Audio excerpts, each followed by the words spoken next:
Welcome to Tech y Vida with Dr. J, where life and technology intersect. Welcome to another exciting episode of Tech y Vida with Dr. J. Today, we're diving into the fascinating world of artificial intelligence, or AI. Now, if your first thought was, is this going to be like the Terminator, The Matrix, or Will Smith's iRobot? Don't worry, we're not here to talk about machines or anyone taking over the world, at least not yet. I will say that is a topic for a later time, especially for someone like me.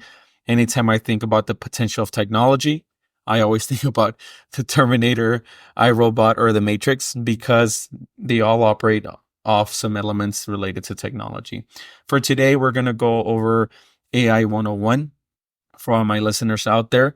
And for all of you that are experts in this field, I do want to reiterate it is an AI 101. There's a lot of in-depth information or research that you could go into during your own time. But for now, it's a crash course on AI.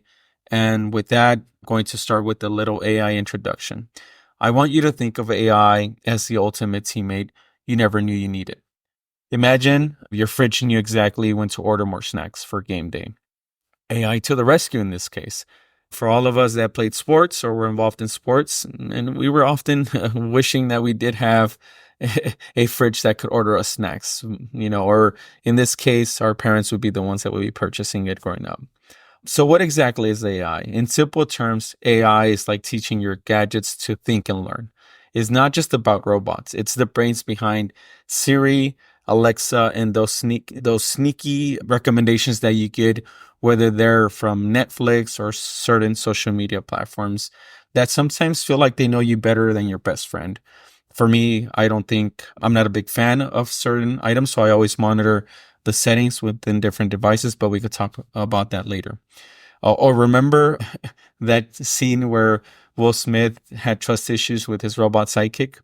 We're not there yet, but AI is definitely becoming a part of our daily lives. So I personally believe from a perspective, if you're not tracking the settings, there is also that distrust with how the data or information out there is really capturing or listening to you. But for now, we're going to talk about two main types of AI that we often hear about. We won't talk about super AI in this episode. Super AI is something that I want you to think about it as a machine smarter than humans that could really outsmart anything. I always try to go back to the Terminator, but we have two that we're going to talk about that are often used in today, which are narrow AI and Gen AI. Narrow AI is like that friend who's really good at one thing, whether it's being a phenomenal quarterback or a phenomenal striker when it comes to soccer.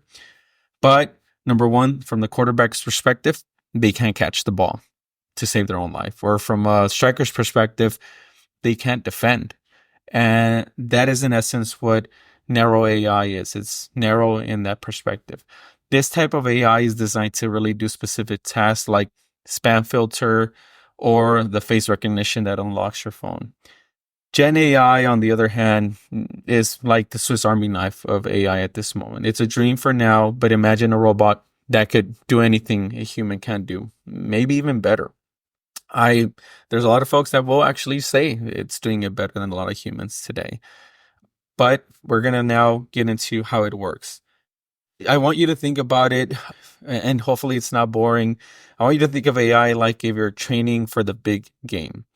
You show it thousands of plays, and it learns to pick the best strategy, hopefully without fumbling the ball. This is called machine learning. It's like practicing your free throws until you basically can nail them every time. It's really, again, learning as it's really picking up all this information. Then there's deep learning. Again, we talked about that machine learning element. Now we're going to talk about deep learning. Deep learning, which is like taking machine learning to the next level. Imagine layers and layers of neurons or spaghetti if you're hungry. That helps the AI learn from lots of data. This is what helps AI understand speech, drive cars, or even beat humans in games like chess. Remember those intense scenes in The Matrix where Neo learns Kung Fu in seconds? In essence, deep learning is super fast when you think about that example. To really summarize all of this, and before I even go on, I do want to bring in natural language processing. If you want to think about it, imagine teaching a computer to understand and respond to human language, like teaching a parrot to talk, right? Natural language processing allows machines to interpret text and speech and translate it into languages and even generate human quality text based off of it.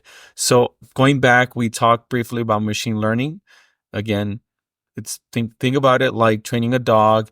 You show it a lot of examples and you reward it for good behavior, gives you correct answers, and eventually it learns to do tricks. It gives you accurate predictions, right? Then you have deep learning, which is, again, from that perspective, the dog understands more complex concepts like calculus. That would be amazing. It's more advanced form of machine learning that uses a network of artificial neurons to process all this information. So we covered 3 items here, which are machine learning, deep learning, and natural language processing. Now let's talk about how AI is a part of our everyday lives. From your morning coffee to your evening Netflix binge, AI is everywhere. It helps doctors diagnose disease. It predicts what you'll buy next time. And it even writes music. Ever use Google Maps? That's AI making sure you avoid traffic jams and get to your destination on time. I will say Google Maps and other map platforms out there, they have made our lives a lot better. And for me, living in Los Angeles, it's really been something essential that we have to use, especially because of the LA traffic. And it really could help you avoid, as folks talk about from a Terminator perspective, avoid an apocalypse depending on the meters to your destination. Now, in the sports world, AI analyzes player performance and strategies. It's like having a super coach who never gets tired. Imagine if your favorite team had an assistant coach that could predict the opponent's every move. AI helps track player stats, suggest player strategies, and even analyze opponent weaknesses. Playing soccer and being involved in sports and even in fantasy sports like fantasy football, you could see that happening, when you look at your opponents and you look at the players they have in the roster and you really start to see like the predictions and you start making changes based off of that. That's a real life example of how it's being used today through these different means. Now, if you jump into finance, AI keeps an eye out for fraud. It really helps you or helps make sure your money is safe from that perspective.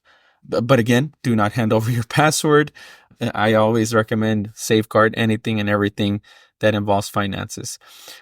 Again, AI is, and it could be your 24/7 security guard for your bank account because it could help detect unusual transactions faster.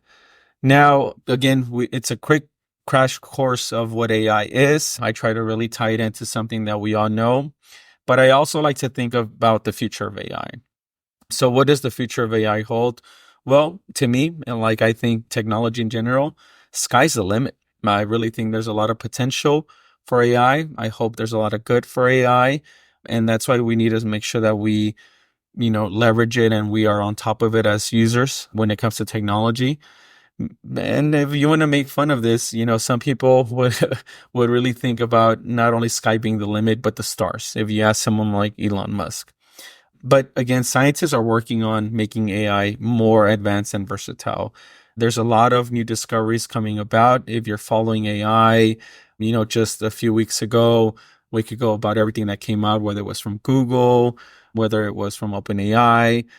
There's a lot of means and platforms out there that really have made a lot of advancements when it comes to AI.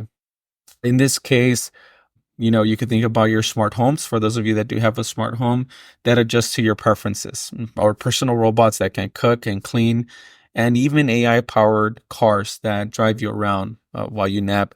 That's happening, but number one, I will never recommend that you nap while the cars are driving. I don't trust them yet. I will go back to Will Smith and think about it from that lens. I think there's a lot of potential, but there's a lot of room still that has to happen to make sure that AI is there yet. Even if you have seen those scenes of Tesla and the robots, they're not there. They're not fully advanced. And this is, the richest man in the world overseeing this company like Tesla. These advancements are, becoming better and better over time. And, they're going to keep getting better and better. But with anything or like anything, with great power and great advancements comes great responsibility. There's a lot of talk about AI ethics, making sure these systems are fair, transparent, and don't accidentally turn into Skynet from the Terminator. We want AI to be our friend.